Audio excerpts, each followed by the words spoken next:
ഇന്നത്തെ ശുഭചിന്തയിലേക്ക് ഏവർക്കും സ്വാഗതം. ഒരു കഥ കേൾക്കാം. ഒരിക്കൽ ഒരു കൃഷിക്കാരൻ തൻ്റെ പുരയിടത്തിൽ കൂടി നടക്കുകയായിരുന്നു. അയാൾ ഒന്ന് കോട്ടുവായിട്ടപ്പോൾ എവിടെ നിന്നോ ഒരു പക്ഷിയുടെ ചെറിയ ഒരു തൂവൽ അയാളുടെ വായിൽ അകപ്പെട്ടു.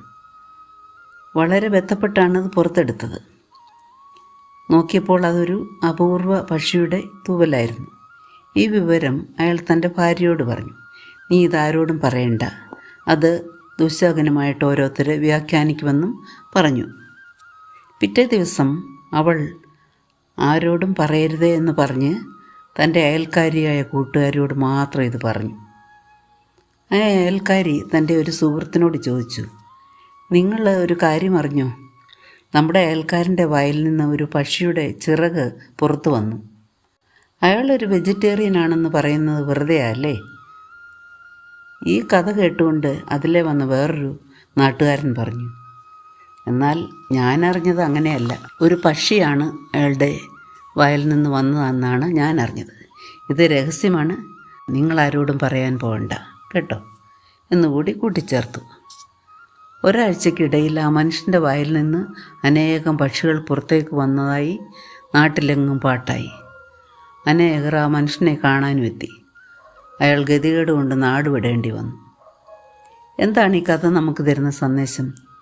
ഒരു കാര്യം രഹസ്യമായി വയ്ക്കുവാനാണ് ഇഷ്ടമെങ്കിൽ അതാരോടും പറയരുത്. ഒരാളോട് പറഞ്ഞ രഹസ്യം പരസ്യമായി കഴിഞ്ഞു.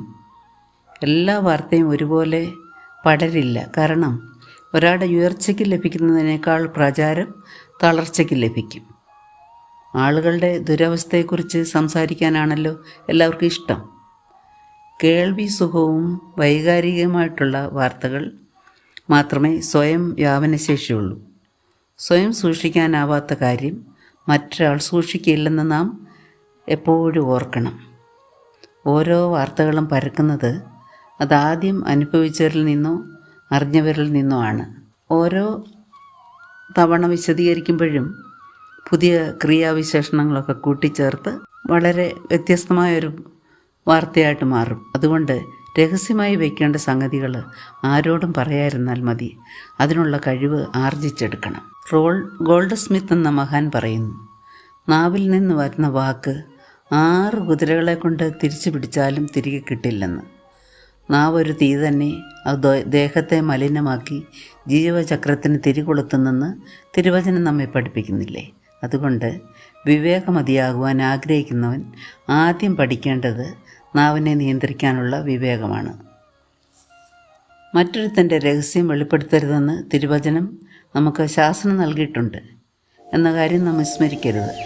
രഹസ്യമായി സൂക്ഷിക്കേണ്ടവ അങ്ങനെ തന്നെ സൂക്ഷിക്കുവാനുള്ള കഴിവ് ദൈവം നമുക്ക് കനിഞ്ഞു നൽകട്ടെ എന്ന് ആശംസിച്ചുകൊണ്ട് ഇന്നത്തെ ശുഭചിന്ത നമുക്കിവിടെ അവസാനിപ്പിക്കാം.